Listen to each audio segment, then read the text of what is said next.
Hello everyone, मेरा नाम अनिल पांडे है और मैं बायोम इंस्टीट्यूट में बॉटनी पढ़ाता हूँ। आपको पता ही है कि जैसा कि पैंडेमिक आपका चल रहा है, इसकी वजह से थोड़ा सा क्लासेस अफेक्टेड हैं और ये जो सेशन हम लोग स्टार्ट कर रहे हैं ये भी ऑनलाइन से स्टार्ट कर रहे हैं और ये आपको मैसेज भी गया होगा कि ऑनलाइन से फिर ये ऑफलाइन में शिफ्ट हो जाएगा। तो अभी जो है ऑनलाइन में जैसे जो आज का जो टॉपिक है, we are starting with the first chapter,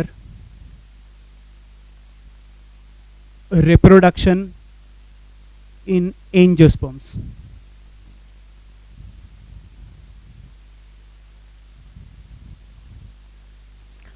ठीक है, तो आपने 11th में याद करिए जब मिश्रा सर थे तो उन्होंने बताया था कि प्लांट किंगडम में जो लाइफ साइकिल होता है, ठीक है, प्लांट्स का, वो ऑल्टरनेट करता है। ठीक है, और जैसा कि आपने बताया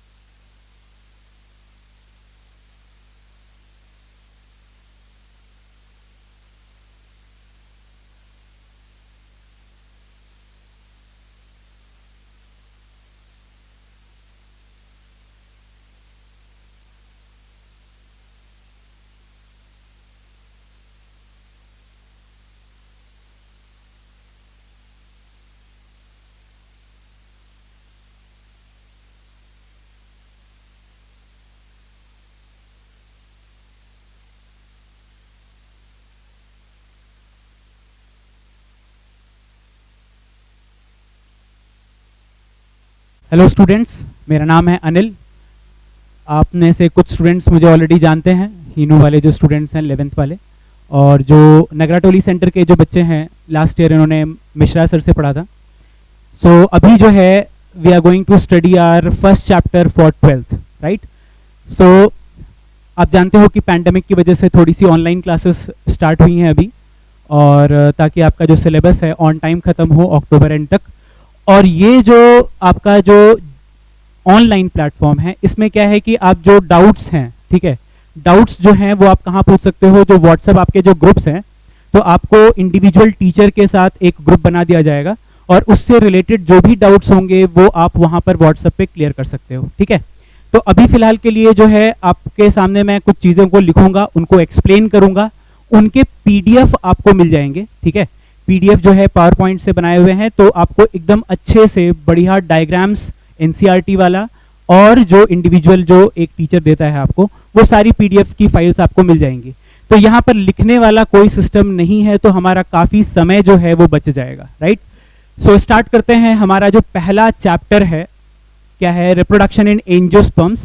इससे जो सबसे पहला वाला जो चैप्टर है वो है रिप्रोडक्शन इन ऑर्गेनिज्म। वो जो चैप्टर है उसमें कुछ बातें हैं वेजिटेटिव प्रोपगेशन, एसेक्सुअल रिप्रोडक्शन के बारे में। यहाँ पर सबसे पहले हम लोग सेक्सुअल रिप्रोडक्शन स्टार्ट करेंगे and then we will move on to asexual reproduction. Okay, तो सबसे पहले, इससे पहले कि हम लोग स्टार्ट करें एंजियोस्पर्म्स में रिप्रोडक्शन, मैं आपको कुछ बातों को याद दिला देता हूँ। याद करिए, आपने लास्ट ईयर एक चैप्टर पढ़ा था प्लांट किंगडम, ठीक है। प्लांट किंगडम में आपने देखा था कि जो प्लांट्स हैं, ठीक है, ये क्या शो करते हैं, alternation of generation. Alternation of generation याद आ रहा है, ऑल्टरनेशन ऑफ जनरेशन, जिसमें आप कहते थे कि स्पोरोफिटिक जनरेशन, स्पोरोफाइट और गैमेटोफाइट, ये दोनों आपस में क्या करते हैं, ऑल्टरनेट करते हैं। ठीक है, तो before we start the chapter हमें कुछ बेसिक चीजों के बारे में पता होना चाहिए, राइट। इससे पहले कि हम लोग स्टेमेन, जो आपका जो पहला पैराग्राफ है, वो स्टार्ट करने से पहले मैं आपको थोड़ा सा स्पोरोफाइट और गैमेटोफाइट के बारे में इंट्रोड्यूस कर देता हूं। ठीक है, चलिए देखिए, याद करिए, आपने पढ़ा था कि जो स्पोरोफिटिक जनरेशन है, जो स्पोरोफाइट है, ठीक है, this was the diploid generation, यानी वो सारे टिश्यूज, वो सारे सेल्स जो कि डिप्लॉयड कंडीशन शो करते थे, वो सारे कौन सी जनरेशन के पार्ट होंगे? स्पोरोफिटिक जनरेशन के पार्ट होंगे। फॉर एग्जाम्पल आपने बोल दिया था रूट, स्टेम, लीफ, ओके, ये सारी बातें जो हैं ये क्या किस जनरेशन का पार्ट था? स्पोरोफिटिक जनरेशन का पार्ट था, राइट। और यहां पर ये जो लीफ है, ठीक है, ये जो लीफ है ये गजब की चीज है, राइट। लीफ आपके जो प्लांट्स में दो तरह के होते हैं, एक होती हैं फोटोसिंथेटिक लीव्स जिनको आप क्या कहते हो? Tropophylls, right. और जो दूसरी तरह की जो लीव्स होती हैं उनको आप क्या बोलते हो? Sporophylls, right. तो ये जो है, ये जो आपका स्पोरोफिटिक जनरेशन है, तो स्पोरोफिटिक जनरेशन में हर वो सेल जो कि डिप्लॉयड कंडीशन शो करेगा उसको आप क्या बोल दोगे? स्पोरोफाइट बोल दोगे, ठीक है। तो आज से रूट, स्टेम, लीफ, ये सारी बातें किसके अंडर में आ जाएंगी? स्पोरोफिटिक जनरेशन के पार्ट में आ जाएंगी। अच्छा, ट्रोपोफिल आपको मैंने बता दिया फोटोसिंथेटिक लीव्स हैं। तो अभी फिलहाल के लिए जो हमारा जो चैप्टर है वो रिप्रोडक्शन के बारे में है, ठीक है। रिप्रोडक्शन में ये लीफ इन्वॉल्व होता है। That means this complete chapter is related to this word sporophyll, right. तो यहां पर आप खुद ही देख सकते हो कि ये आपका जो पार्ट है फिल, राइट। फिल का मतलब क्या होता है? लीफ। और स्पोरो, ये वर्ड कहां से आया है? स्पोर से आया है। What is a spore? Spore is a reproductive cell, reproductive cell. देखिए, बेसिक्स क्लियर होने बिल्कुल जरूरी हैं, क्योंकि अभी अभी आपने बिल्कुल भी नहीं पढ़ा है एक बार भी। जैसे टारगेट बैचेस में क्या होता है कि we have studied once, but अभी जो है एक एक वोकैबुलरी को आपको अच्छे से समझना है, तभी you will be able to solve each and every question in the exam. तो स्पोर जो होता है, what is a spore? Spore is a reproductive cell. अब ये जो सेल है, ये जो स्पोर है, ठीक है, ये जो स्पोर है ये दो तरीके का हो सकता है।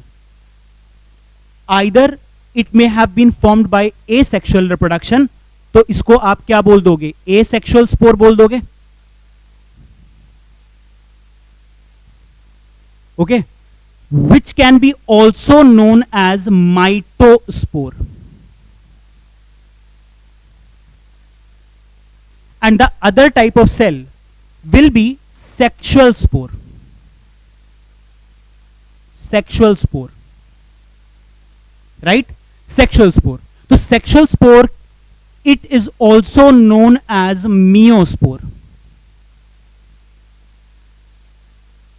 भाई नाम से ही साफ है ना, अगर माइटोसिस से बना तो माइटोस्पोर, अगर मियोसिस से बना तो मियोस्पोर।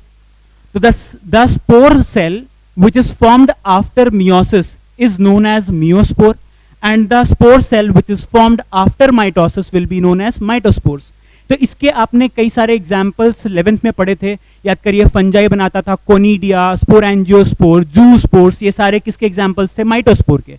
बट प्रॉब्लम ये है, प्रॉब्लम क्या है कि हम लोग बात कर रहे हैं एंजियोस्पर्म्स के बारे में, right. Angiosperms only form meiospores.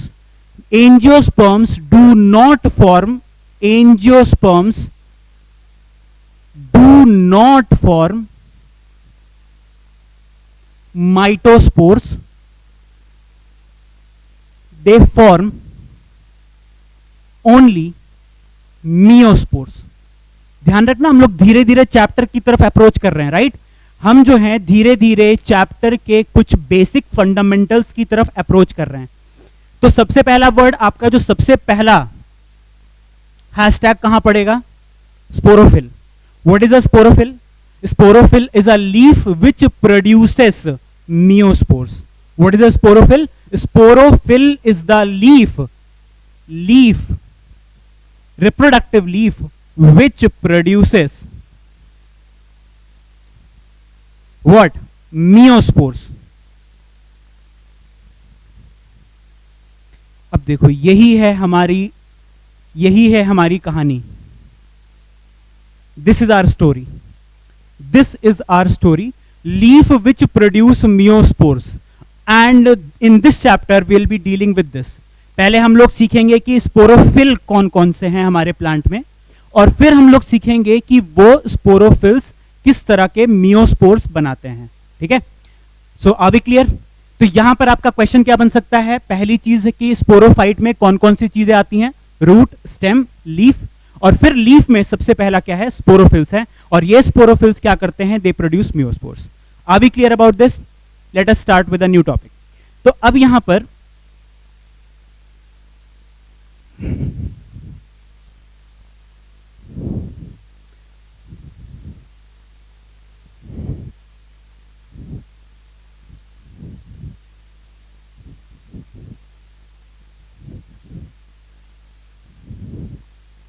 चलिए, सो यहां पर अब हम लोग स्पोरोफिटिक जनरेशन के बारे में बात कर रहे हैं. बट इससे पहले वो जो हमने बोला था कि ऑल्टरनेशन चलना है, राइट? याद आ रहा है? स्पोरोफाइट ऑल्टरनेट कर रहा है गैमेटोफाइट के साथ.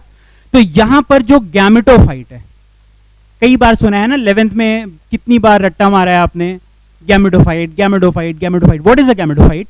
गैमेटोफाइट वो टिश्यूज, वो सेल्स जो कि हैप्लॉइड होते हैं, जिनमें प्लॉइडी जो है एक ही जीनोम होता है, उसको ही आप क्या बोल देते हो? Gametophyte cell.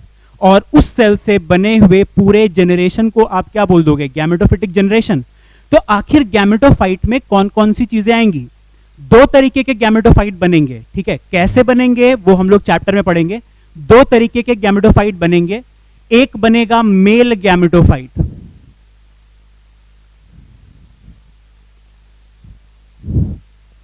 एक सिंपल सी चीज सोचो, फाइट मतलब क्या होता है? प्लांट. गैमिटो वर्ड का मतलब क्या है? गैमीट. यानी ऐसा plant generation which will be producing male gamete. ये क्या प्रोड्यूस करेगा? प्लांट जनरेशन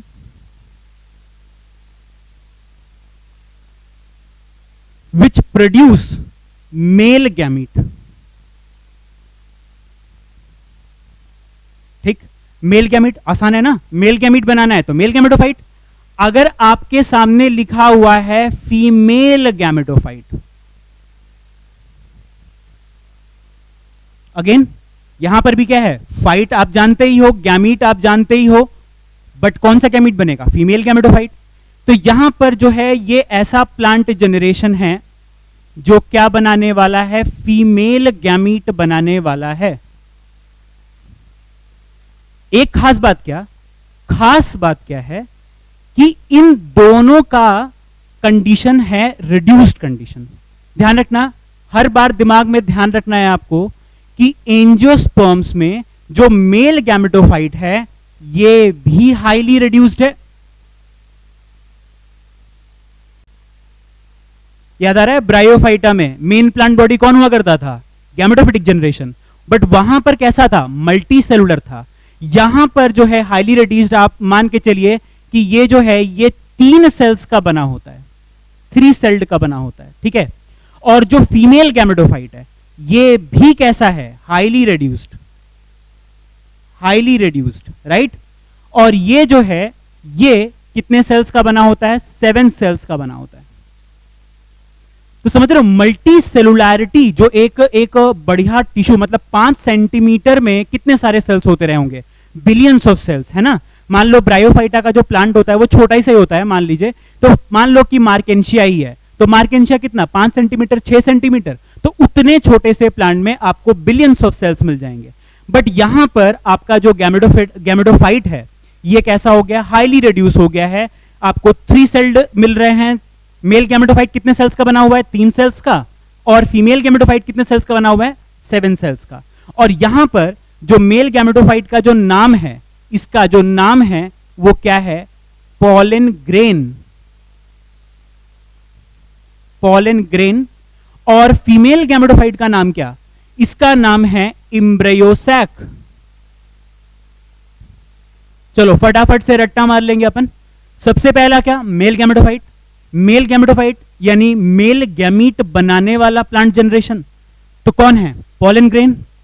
और दूसरा फीमेल गैमेटोफाइट, फीमेल गैमेटोफाइट यानी फीमेल गैमीट वाला, यानी एम्ब्रियोसैक। देख रहे हो, इसके तो नाम पे ये एम्ब्रियो, ठीक है। तो फीमेल गैमीट कौन बनाएगा? एम्ब्रियोसैक। मेल गैमीट कौन बनाएगा? Pollen grain. और आपने पहले ही बोल दिया था कि ये जो गैमेटोफिटिक जनरेशन होता है कैसा होता है? हैप्लॉइड। और ये यहां पर अगर आपसे पूछ लिया जाए बताओ पॉलन ग्रेन का प्लॉइडी बताइए, तो आप क्या बता दोगे? हैप्लॉइड। और एम्ब्रियोसैक का भी प्लॉइडी क्या बता दोगे? हैप्लॉइड। बताइए, इसमें कोई भी कहीं पे भी तकलीफ है? हमने डिस्कस किया है हमारे प्लांट में, मान लो कोई सा भी प्लांट ले लीजिए आप, आम का पेड़, आपके बगीचे में आम का पेड़ है, उसमें अगर आपसे पूछ लिया जाए कि बताओ ये जो हरा कलर का पत्ता दिखाई दे रहा है वो कौन सा जनरेशन? Sporophytic generation. जो स्टेम दिखाई दे रहा है कौन सा जनरेशन? Sporophytic generation. रूट जो जमीन के अंदर गड़ा हुआ है कौन सा जनरेशन? Sporophytic generation. तो you will have to visualise it completely, एकदम क्रिस्टल क्लियर होनी चाहिए चीजों को। आप प्लांट को देखते हो, you should be able to recognise which portion is sporophytic generation and which portion is gametophytic. अच्छी बात यह है कि आपके सेम प्लांट पर दोनों चीजें मिल जाती है, हैप्लॉइड जनरेशन भी मिल जाता है और डिप्लॉइड जनरेशन भी मिल जाता है। इससे अच्छी कोई बात ही नहीं है। तो यहां पर आपको बस ये ध्यान रखना है कि ये जो गैमेटोफिटिक जनरेशन है इसमें कौन कौन सी चीजें, और स्पोरोफिटिक जनरेशन वो।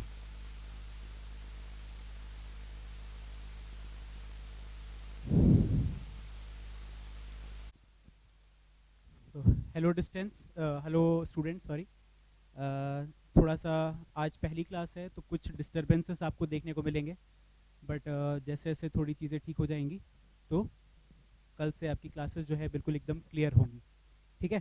तो चलो आज मान के चलिए कुछ थोड़ा सा एक्सपेरिमेंट्स आप भी देख लीजिए। एक बार ये हो गया तो ऑनलाइन जो है इसमें आप क्या है, आपको फ़ायदा ही है कि आप जो है कभी भी देख सकते हो उसको। चलिए, तो यहाँ पर जो है we were discussing about gametophyte क्या होता है, स्पोरोफाइट क्या होता है। एक बेसिक जो सबसे पहले हम लोग देखते हैं कि कौन कौन से वोकैबुलरीज आपको यूज करते हो, ठीक है। तो आपको मैंने बता दिया कि इस चैप्टर में बेसिकली हमारे काम का जो चीज है वो दो वर्ड्स हैं, स्पोरोफिल एक तो डिस्कस करना है, दूसरा क्या डिस्कस करना है? गैमेटोफाइट डिस्कस करना है, ठीक है। ये दो चीजें आपके इस पूरे चैप्टर में डिस्कस होंगी। और ये जो गैमेटोफाइट है अभी अभी आपको बता दिया था कि मेल और फीमेल ये दोनों डिस्कस होंगे, ठीक है। तो सबसे पहले स्टार्ट करते हैं आपके स्पोरोफिल के साथ, ठीक है। तो सबसे पहला जो अपना स्पोरोफिल, ठीक है। तो बेसिकली एंजियोस्पर्म के केस में आप इसको क्या भी बोल सकते हो? एसेंशियल लीव्स भी बोल सकते हो, एसेंशियल, या अभी अभी बताया ही था कि रिप्रोडक्टिव लीव्स भी बोल सकते हैं, राइट। ये सारी बातें डिस्कस कर चुके हैं। तो अब यहां पर आपको मैं बता दूं कि आपके इस चैप्टर में दो तरह के स्पोरोफिल डिस्कस होने वाले हैं, ठीक है। एक आपका जो है सबसे पहला जो डिस्कस करूंगा मैं वो है माइक्रोस्पोरोफिल,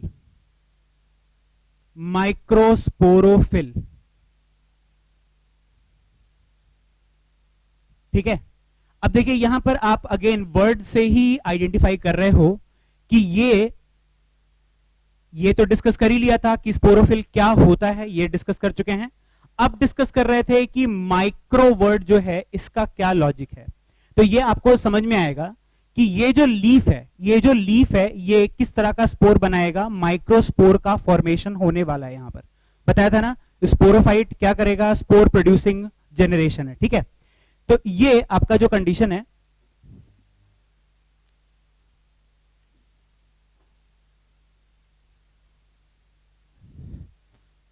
माइक्रोस्पोरोफिल का, तो यहां माइक्रोस्पोरोफिल को हम लोग क्या ही बोल सकते हैं? Stamen, right, स्टेमन।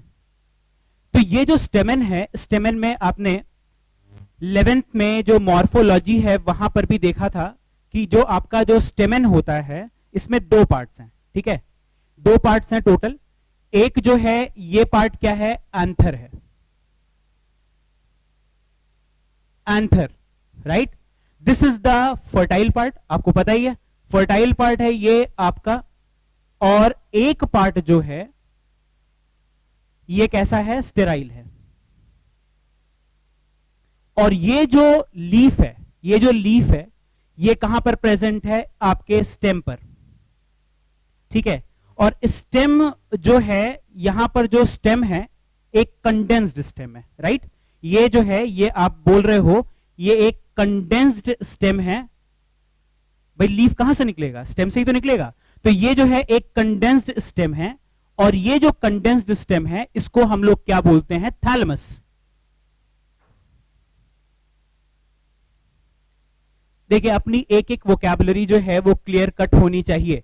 तो सबसे पहले तो यहां पर कंडेंस्ड का मतलब क्या है कि यहां पर जो है रिड्यूस्ड इंटरनोड्स हैं, याद आ रहे हैं। नोड्स और इंटरनोड्स आपने पढ़ा था कि these are the characteristic feature of any stem.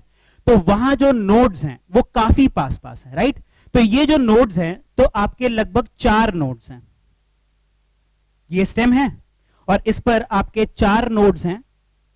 और एक नोड पर आपका कौन है, एक नोड पर आपका है ये वाला पत्ता, ठीक है। तो बेसिकली ये जो एरिया है इसको आप क्या बोल रहे हो, नोड कह रहे हो। और इस नोड पर कौन सा पत्ता निकला है, इस पूरे पत्ते का नाम क्या है, माइक्रोस्पोरोफिल। तो ये जो थैलेमस है ये एक स्टॉक पर निकला है, पेडिसल, ठीक है। तो ये जो स्टेम है और ये जो लीफ है, इस वजह से आप इसको क्या बोल देते हो, मॉडिफाइड शूट। याद करो बचपन से पढ़ते आ रहे हैं ना अपन कि flower is a modified shoot. तो शूट वर्ड जो बोला है उसमें 2 चीजें आती हैं, स्टेम आता है और लीफ आता है।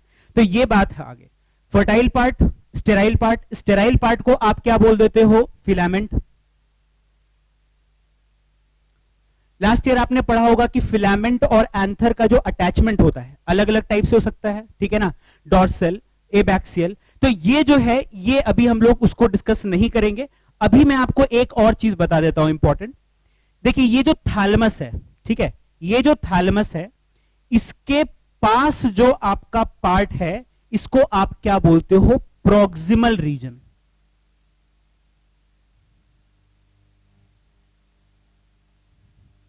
Of filament, right. और ये जो दूर वाला पार्ट है इसको आप क्या कहते हो, डिस्टल रीजन ऑफ फिलामेंट। तो अगर आपसे पूछ लिया जाए कि बताइए फिलामेंट के डिस्टल एंड पर कौन प्रेजेंट है, तो एंथर प्रेजेंट है। अगर पूछ लिया जाए कि फिलामेंट के प्रॉक्सिमल रीजन पर कौन प्रेजेंट है, तो कौन प्रेजेंट है, थैलेमस। तो आपका ये जो स्पोरोफिल है, इस स्पोरोफिल में हमारे काम की जो चीज है वो क्या है, एंथर। क्योंकि अपना जो टॉपिक ही है वो क्या है, रिप्रोडक्शन है। तो स्टेराइल पार्ट्स, जो नॉन फर्टाइल पार्ट्स हैं जिनका रिप्रोडक्शन से कोई लेना देना नहीं है, उसकी बात हम लोग अभी नहीं करेंगे। बात किसकी करेंगे, एंथर की करेंगे, राइट।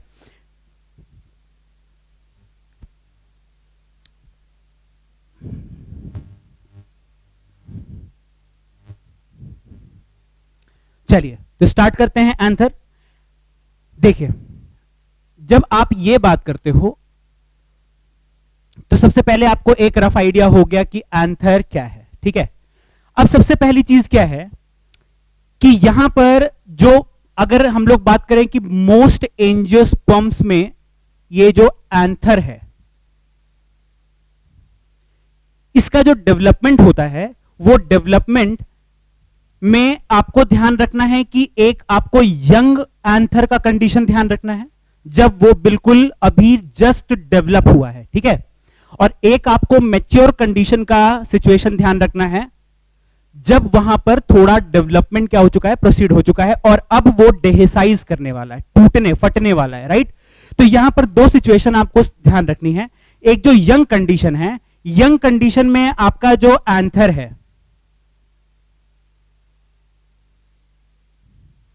देखो ये जो डायग्राम है इसको हम लोग डिटेल में डिस्कस करेंगे, बट अभी फिलहाल के लिए हम लोग एक सिंपल डायग्राम देख रहे हैं। पहले आपको एक रफ आइडिया होना चाहिए कि क्या होने वाला है। तो आप समझिए सबसे पहले हम लोग यंग की बात कर रहे हैं, राइट, रेडी। तो ये जो यंग वाला पार्ट है इसमें आप समझ लो कि मान लेते हैं कि ये जो आपका एंथर है, ठीक है, मान लेते हैं कि ये आपका एंथर है, ये मार्कर जो है ये इसका लॉन्गिट्यूडनल एक्सिस हो गया और ये क्या है इसका ट्रांसवर्स एक्सिस।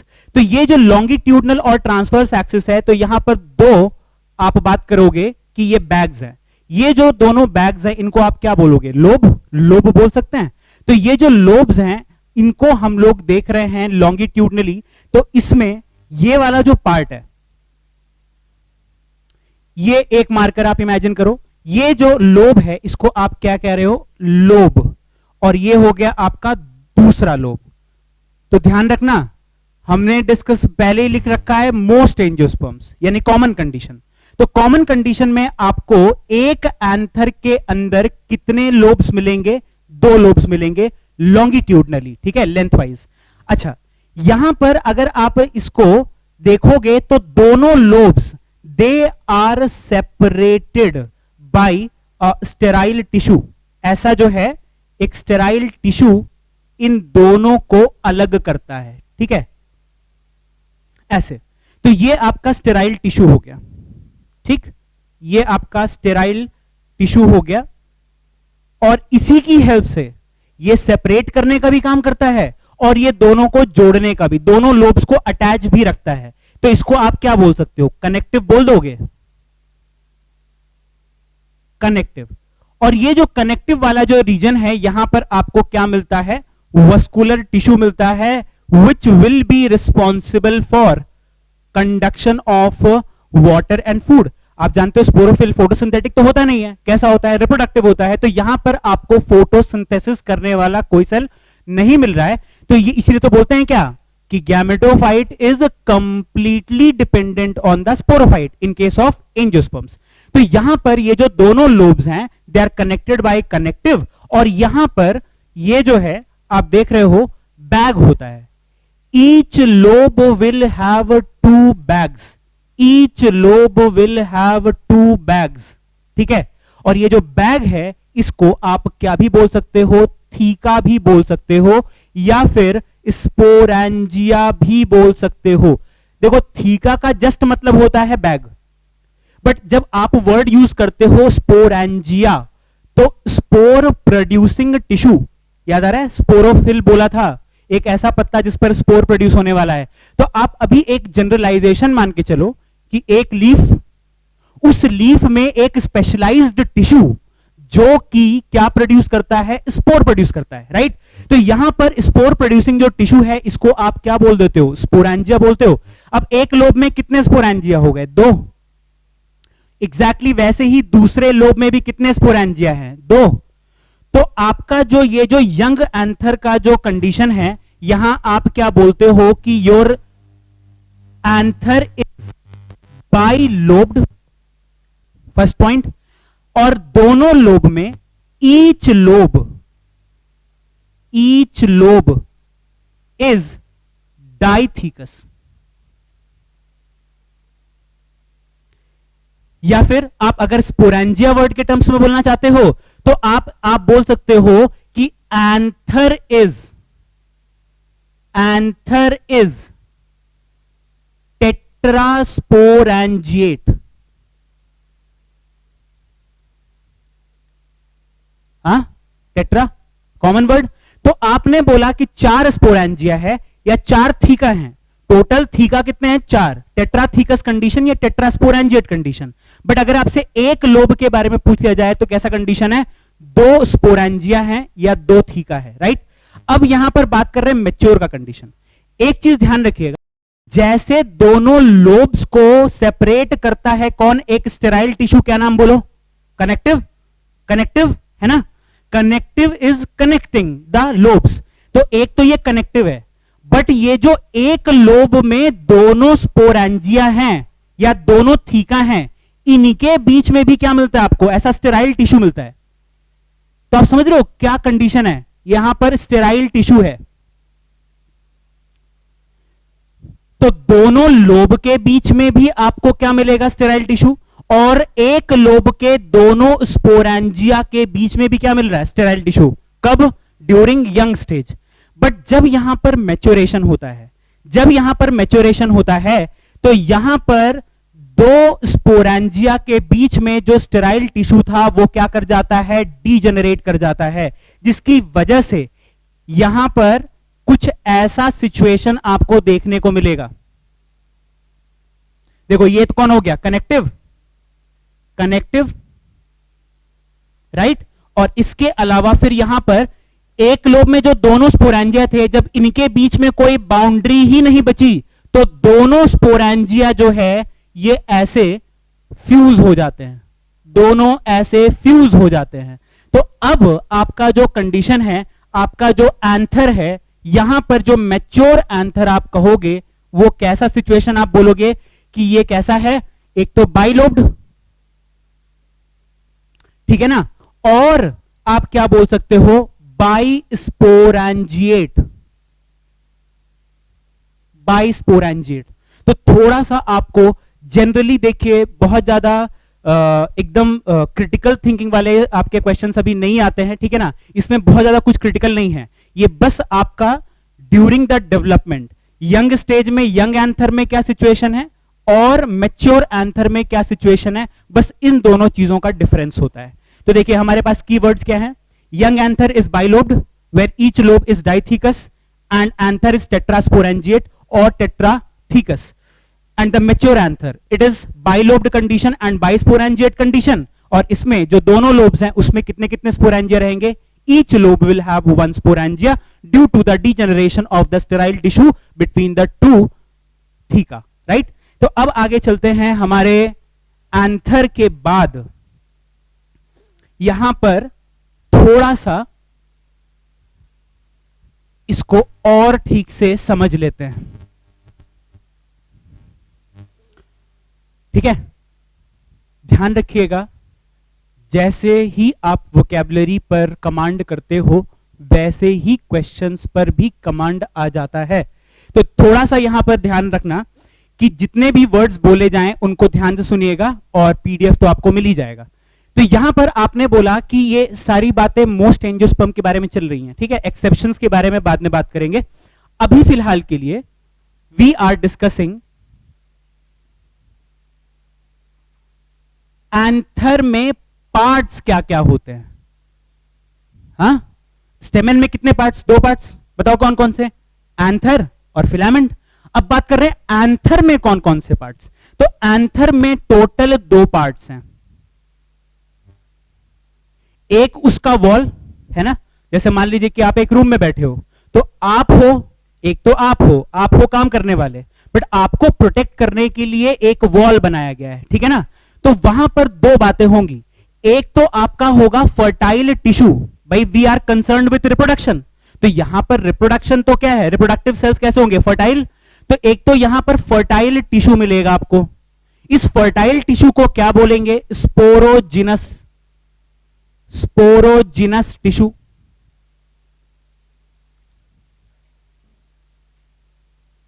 बोलोगे तकलीफ, स्पोरो, देखो यहां पर जीनस, फॉर्मेशन किस चीज का, स्पोर का, तो स्पोर को प्रोड्यूस करने वाले टिश्यू की बात चल रही है।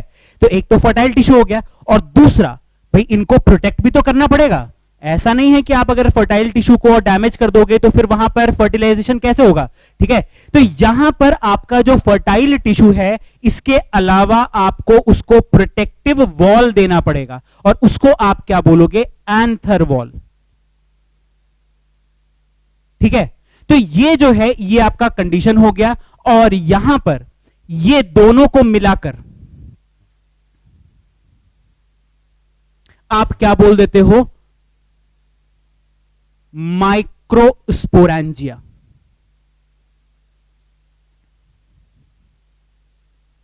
समझा, नहीं समझा, चलो देखो एक बार, आपने बोला था ना अभी, ऐसा कुछ डायग्राम दिखाया था, है ना, दो लोब दिखाए थे, दो लोब थे, ये एक लोब था, ये दूसरा लोब था।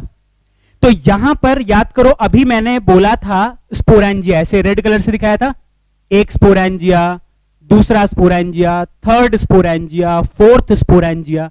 कितने स्पोरेंजिया बोलो? 4 स्पोरेंजिया। तो ये जो स्पोरेंजिया बार बार वर्ड यूज कर रहे हैं, ये स्पोरेंजिया क्या प्रोड्यूस करता है? Produce microspore. Produce microspore. क्या होते हैं वो डिस्कस करेंगे अभी। अभी आप याद कर लो, क्या याद करना है? माइक्रोस्पोर प्रोड्यूस करने वाले टिश्यू को क्या बोलोगे आप? माइक्रोस्पोरेंजिया। Is it clear? तो माइक्रोस्पोरेंजिया जो है, यहां पर बताओ कितने माइक्रोस्पोरेंजिया? 4 माइक्रोस्पोरेंजिया। और माइक्रोस्पोरेंजिया जब भी लिखा हो क्वेश्चन में, तो आप क्या समझोगे? उसमें 2 चीजें होनी चाहिए, एक तो वॉल होना चाहिए और दूसरा स्पोरोजेनस टिश्यू होना चाहिए, है ना? जिसका काम है, इसका काम क्या है? इसका काम है माइक्रोस्पोर का फॉर्मेशन। माइक्रोस्पोर फॉर्मेशन बता दिया था ना। स्पोर का मतलब क्या था? रिप्रोडक्टिव सेल, तभी तो बोला फर्टाइल। इसके अलावा क्या मिलता है? Anther wall. अब बोलो anther wall, right? Anther wall, इसमें क्या क्या चीजें आएंगी? पहली चीज एपिडर्मिस।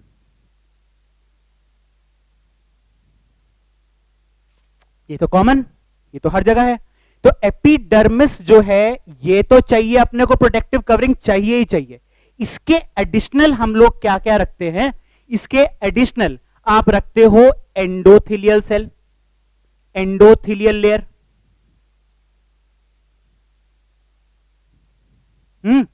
इसके अलावा और क्या रखते हो? Middle layers. ठीक, तो एपिडर्मिस का जनरली एक लेयर होगा। सुनना, वॉल में कितनी, ये जो वॉल आप देखते हो अपने रूम में, तो वॉल में कितनी लेयर्स? पहला हो गया ये, दूसरा हो गया एंडोथेलियल का एक लेयर, और मिडिल लेयर्स की अगर बात करें तो ये यहां पर 3 से 5 लेयर आपको मिलेंगी। और फिर आपको क्या मिलेगा? टेपटम। टेपटम, देखो नया वर्ड यहां पर। एपिडर्मिस के अलावा 3 नए वर्ड्स आपने बोले। पहला क्या बोलो? Endothelial cell. यहां पर ये जो THE, थीलियल, ये जो वर्ड आया है, ये थीका से आया। एंडो का मतलब क्या? अंदर वाला। मिडिल लेयर्स नॉर्मल चीजें हैं, बीच में जो लेयर्स हैं। इसके अलावा टेपटम। ठीक है, तो याद अपने को जो नई चीजें करनी है वो 3 वर्ड्स हैं। एपिडर्मिस तो आप जानते हो प्रोटेक्टिव कवरिंग होता है। खास बात, खास बात क्या है? याद करिए, ये पत्ता है, लीफ है। एनाटॉमिकली अगर आप देखोगे तो एपिडर्मिस के अंदर क्या आता है? Hypodermis, right? तो ये जो बाकी के जो तीनों लेयर्स आपको मिल रहे हैं, ये कौन से हैं? ये basically they are derived from hypodermis. They are derived from hypodermis. आसान, डर्मिस, एपिडर्मिस, हाइपोडर्मिस। तो आपका ये माइक्रोस्पोरेंजिया, पहला सवाल आपका, microsporangia constitutes how many parts? 2 parts, wall plus fertile tissue. Fertile tissue responsible for production of microspores. Wall is responsible for protection of sporogenous tissue. Protect sporogenous tissue. Protection और nourishment, ये दोनों काम होते हैं इस वॉल के, right? तो अब यहां पर हम लोग चलते हैं, सबसे पहले समझेंगे एंथर वॉल के बारे में, और एंथर वॉल के बाद फिर समझेंगे स्पोरोजेनस टिश्यू के बारे में।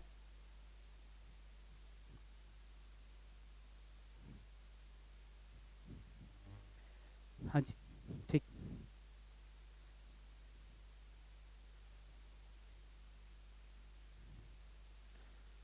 तो आज के लिए, इस क्लास के लिए इतना ही।